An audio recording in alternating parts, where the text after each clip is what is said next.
नमस्कार। खबरों में आज मैं आपके साथ मैं हूं रीना गौरव। शुरुआत करते हैं अहम खबर से। पठानकोट में 4 संदिग्ध देखे जाने का दावा किए जाने के बाद रेड अलर्ट है। पूरे इलाके में सर्च ऑपरेशन जारी है। संदिग्धों को पंजाब की हिमाचल सीमा से लगे चक्की खड्ड इलाके में देखे जाने का दावा किया गया है। सर्च ऑपरेशन में सेना और एयरफोर्स को भी शामिल किया गया है। करीब 500 से ज्यादा पुलिसकर्मी हथियारों समेत सर्च ऑपरेशन में जुटे हैं।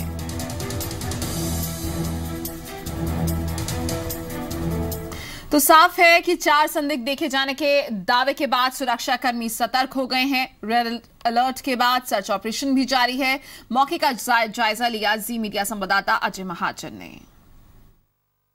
हम इस वक्त जंगल के उसी रास्ते पे खड़े हैं जहां पे कल रात पूरी रात सर्च ऑपरेशन जो है वो चलता रहा। 4 संदिग्धों के देखे जाने के बाद पूरी रात पुलिस और पुलिस की स्क्वाड टीम जो है वो इस पूरे इलाके को पूरी रात खंगालती रही। डॉग स्क्वाड और मेटल डिटेक्टर्स जैसे उपकरण लेकर पूरी रात पुलिस जो है इन्हीं नाकों के ऊपर और इन्हीं रास्तों के ऊपर चप्पा चप्पा खंगालती रही।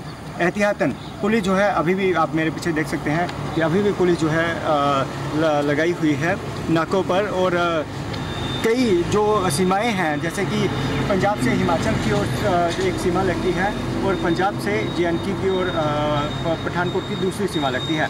इन नाकों पर भी पुलिस की गश्त जो है वो बढ़ाई गई है और हर आने जाने वाले को चेक किया जा रहा है।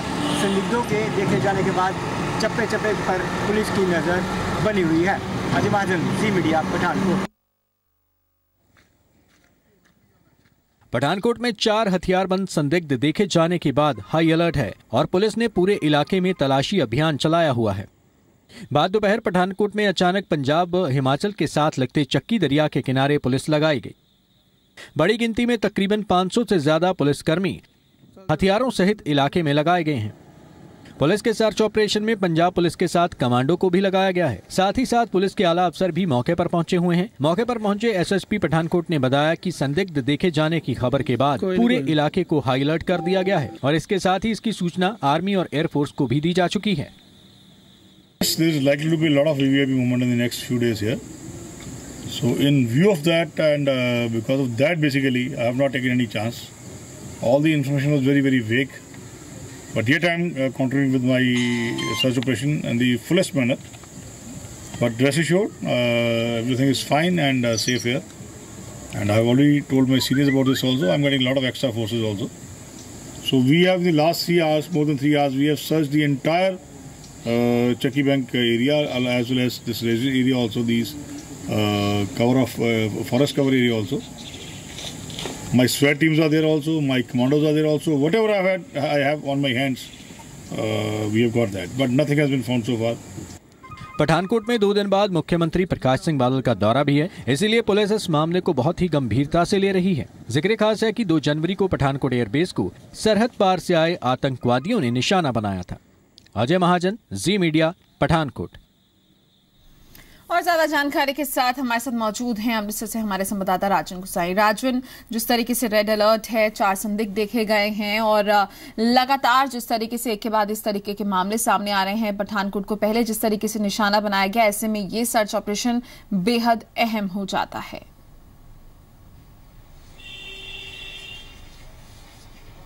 जी बिल्कुल रीना, जिस तरह से 4 जो संदिग्ध हैं वो देखे गए, उसके बाद से लगातार जो है बॉर्डर रेंज की फोर्स है, पुलिस है, वो रेड अलर्ट पे है और लगातार जो है तलाशी अभियान, सर्च ऑपरेशन जो है वो चल रहा है। चक्की बैंक पठानकोट डलहौजी रोड पर जो चक्की बैंक है वहां पर ये लोग देखे गए हैं, ऐसी सूचना जो मिली है। उसके बाद से पुलिस फोर्स लगातार वहां सर्च ऑपरेशन कर रही है। करीब 500 के आसपास जो पुलिस फोर्स है वो हथियारों से लैस होकर वहां पर सर्च ऑपरेशन चला रही है। इसके अलावा SWAT टीम जो है वो भी सर्च अभियान में जो है शिरकत कर रही है, उसे भी शामिल किया गया। इसके साथ साथ सेना और वायुसेना को भी इसकी सूचना दी गई है। और अभी तक की अगर बात की जाए तो अभी तक नाके जो लगाए गए हैं वहां पर पुलिस फोर्स तैनात की गई। अभी सर्च ऑपरेशन अभी भी जारी है, लेकिन जो 4 संदिग्ध देखे गए उनके बारे में कोई सूचना जो है वो उनकी जो जानकारी है पूरी तरह से पुलिस के हाथ नहीं लगी है। लेकिन पुलिस का यही कहना है कि जब तक पूरी तरह से पूरा इलाका छाना नहीं जाता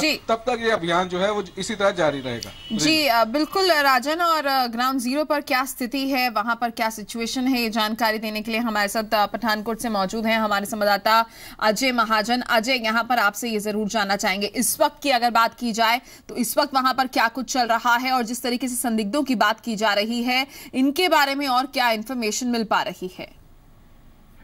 मैं बताना चाहूंगा कि पूरी रात सर्च ऑपरेशन जो है वो लगातार चलता रहा है।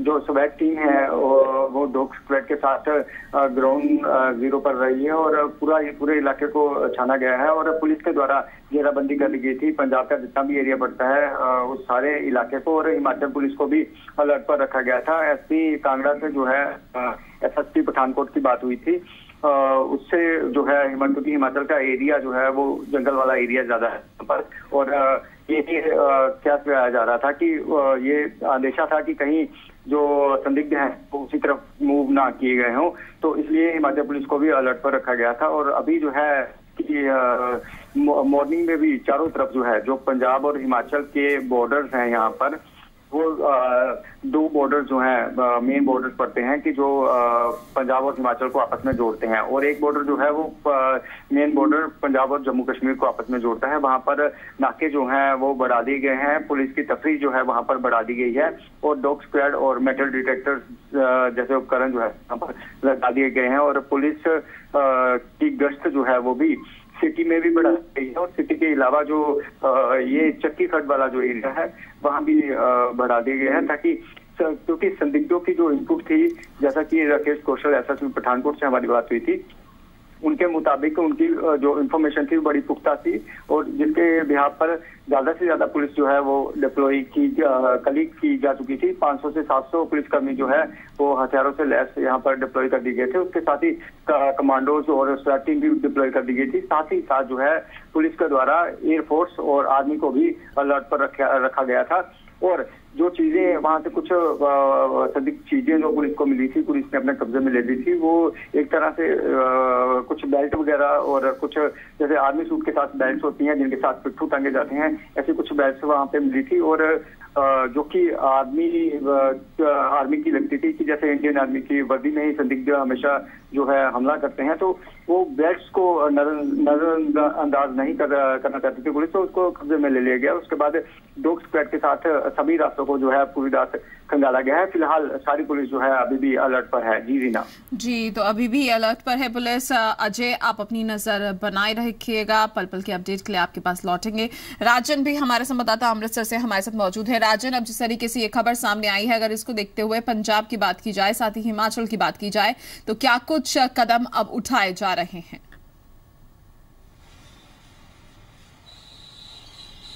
जी बिल्कुल रीना, जब से ये 4 संदिग्धों को देखने की बात सामने आई है उसके बाद से पंजाब पुलिस की ओर से तो अलर्ट जारी कर दिया गया है, सारे इलाके को छाना जा रहा है। इसके साथ साथ हिमाचल सरकार को भी जो है सूचना दी गई है, कांगड़ा के जो एसपी हैं उनको भी अलर्ट पे किया गया। और चूंकि ये चक्की बैंक जो है बिल्कुल बॉर्डर पर है, पंजाब और हरियाणा के सीमा से सटा हुआ है, और ऐसी आशंका भी जताई गई थी कि हो सकता है कि आतंकी संदिग्ध जो है वो पंजाब के एरिया के अगर यहाँ पर अलर्ट है तो हिमाचल में भी घुस सकते हैं, तो इसलिए हिमाचल फोर्स को भी जो है वहां पर हिमाचल पुलिस को भी अलर्ट किया गया, और वहां भी जो है पुलिस फोर्स जो है गहनता से जो है इसकी छानबीन वहां पर उस इलाके में की जा रही है, क्योंकि हिमाचल और पंजाब का जिस एरिया में संदिग्ध देखे गए यहाँ पर जंगलात का एरिया भी काफी है, और उस एरिया में भी जो है डॉग स्क्वाड और मेटल डिटेक्टर जो है उनके साथ फोर्स जो है पूरी तरह से अभी तक छानबीन जो है अपना सर्च ऑपरेशन अभी तक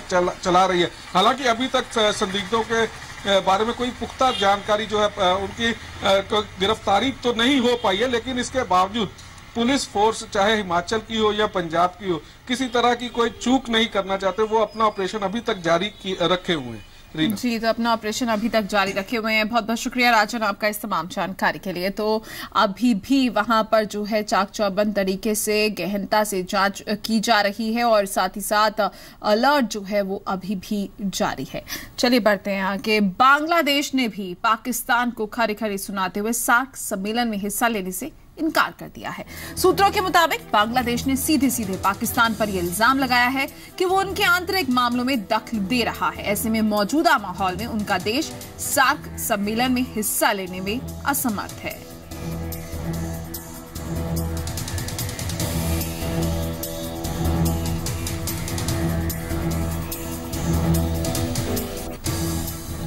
तो साफ है कि इस्लामाबाद में अब सार्क देशों के झंडे नहीं लहराएंगे। पाकिस्तान को अब किसी देश की मेहमानबाजी का मौका नहीं मिलेगा, क्योंकि भारत ने पाकिस्तान में होने वाले सार्क सम्मेलन में शामिल होने से इनकार कर दिया है। सूत्रों से खबर है कि भारत के इनकार के साथ ही बाकी 3 देशों ने भी पाकिस्तान से मुंह मोड़ लिया है। यानी अब पाकिस्तान को अलग थलग करने का काउंटडाउन शुरू हो गया है। भारत के सार्क चक्रव्यूह में पाकिस्तान घिरता जा रहा है और भारत के बाद बांग्लादेश का नाम भी अब सामने आ गया है।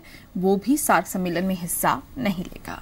हम अपने मतभेद भुलाकर आतंकवाद के खिलाफ एकजुट हों, उसका मुकाबला दृढ़ संकल्प से करें। यदि कोई देश इस तरह की रणनीति में शामिल नहीं होना चाहता तो फिर हम उसे अलग थलग कर दें। यूएन के मंच से विदेश मंत्री सुषमा स्वराज ने जो पाकिस्तान को अलग थलग करने का ऐलान किया था, उसकी शुरुआत हो गई है। भारत ने ऐलान कर दिया है कि इस्लामाबाद में प्रस्तावित सार्क समिट का बॉयकॉट करेंगे। भारत बॉयकॉट करेगा तो कुछ और देश भी भारत के साथ इस्लामाबाद सार्क समिट को कूटनीतिक नमस्ते कह सकते हैं। जाहिर है कि ऐसा कदम है जिसमें न गोली चली है न बम, लेकिन डिप्लोमेसी के पिच पर पाकिस्तान हाफ जाएगा। सार्क सम्मेलन से भारत के बॉयकॉट करने का मतलब है कि अब इस्लामाबाद में समिट नहीं होगी, क्योंकि सार्क के नियमों के मुताबिक अगर कोई भी देश समिट का बॉयकॉट कर दे तो समिट टल जाती है या फिर कैंसिल हो जाती है। India has conveyed to the current SAARC chair Nepal that increasing cross-border terrorist attacks in the region and growing interference in the internal affairs of member states by one country have created an environment that is not conducive to the successful holding of the 19th SAARC summit in Islamabad in November 2016. सूत्रों के मुताबिक भारत के अलावा Islamabad SAARC summit के बहिष्कार करने के लिए जो 3 देश और भारत के साथ कदम बढ़ाने को तैयार हैं, वो है अफगानिस्तान, बांग्लादेश और भूटान। उरी हमले के बाद सबसे पहले भारत में अफगानिस्तान के राजदूत शैदा मोहम्मद अब्दाली ने ही मीडिया से बातचीत में इस्लामाबाद सार्क समिट के बहिष्कार का सुझाव दिया था। In the prevailing circumstances, the government of India is unable to participate in the proposed summit in Islamabad. We also understand that some other SAARC member states have also conveyed their reservation about attending the Islamabad summit in November 2016. SAARC summit के बहिष्कार के पीछे भारत ने पाकिस्तान के आतंकवाद को वजह बताया है। India remains steadfast in its commitment to regional cooperation, connectivity and contacts, but believes that these can only go forward in an atmosphere free of terror. Bharat के फैसले से पाकिस्तान बेचैन हो गया है। पाकिस्तान को डर है कि अगर सार्क के बाकी देश भी भारत के फैसले का समर्थन करेंगे तो ये पाकिस्तान के लिए बड़ी फजीहत होगी। यही वजह है कि परेशान पाकिस्तान ने भारत के फैसले को दुर्भाग्यपूर्ण बताया है। पाकिस्तान के विदेश मंत्रालय ने बयान जारी करते हुए कहा है कि हमें इस बारे में अभी तक कोई ऑफिशियल जानकारी नहीं दी गई है। भारत का सार्क समिट में शामिल नहीं होना दुर्भाग्यपूर्ण है। पाकिस्तान शांति और रीजनल कोऑपरेशन के लिए कमिटेड है। वो इस रीजन के लोगों के हित में काम करता रहेगा। अभी सरकारी तौर पर हमें नहीं बताया गया, जब आएगा फिर हम उस पर गौर करेंगे। लेकिन हमारा जो मौक़िफ़ है वो ये है कि सार्क जो है एक अच्छा फोरम है और इलाकाई ताउन के लिए इसको इस्तेमाल किया जा सकता है। खित्ते में अगर कशीदगी भी हो उसको भी कम करने के लिए किया जा सकता है। जानकारों के मुताबिक इस्लामाबाद सार्क में हिस्सा न लेने का भारत का फैसला पाकिस्तान को बड़ा और कड़ा संदेश है। पठानकोट हमले के बाद भी गृह मंत्रियों के सार्क सम्मेलन में हिस्सा लेने के लिए राजनाथ सिंह पाकिस्तान गए थे, जहां उनके साथ पाकिस्तान ने बेहद खराब बर्ताव किया था। इसके विरोध में वित्त मंत्री अरुण जेटली वित्त मंत्रियों के सार्क सम्मेलन में शामिल नहीं हुए थे। इन सब के बावजूद प्रधानमंत्री नरेंद्र मोदी ने नवंबर में सार्क सम्मेलन में हिस्सा लेने का फैसला किया था, लेकिन उरी हमले के बाद हालात पूरी तरह से बदल गए हैं। इस्लामाबाद सार्क समिट के बॉयकॉट के भारत के फैसले के बाद विपक्ष सरकार को और सजग रहने की नसीहत दे रहा है। पूरे सार्क मेंबर्स को इस बात के लिए तैयार करिए कि इस्लामाबाद का वेन्यू बदला जाए। सार्क नहीं खत्म करना, सार्क एक इम्पोर्टेंट फोरम है, लेकिन इस्लामाबाद जो में नहीं होना चाहिए, दूसरी जगह वेन्यू शिफ्ट किया जाए। ये उन्हें दबाव बनाना चाहिए। अगर उसमें भारत सफल होता तब मैं मानूं कि सरकार ने कुछ किया। इस्लामाबाद सार्क समिट में भारत का हिस्सा न लेना पाकिस्तान की कूटनीतिक बेइज्जती है। क्षेत्रीय देशों के बीच पाकिस्तान को बेनकाब करने की भारत की पहली बड़ी कोशिश है। मनीष शुक्ला, जी मीडिया, दिल्ली।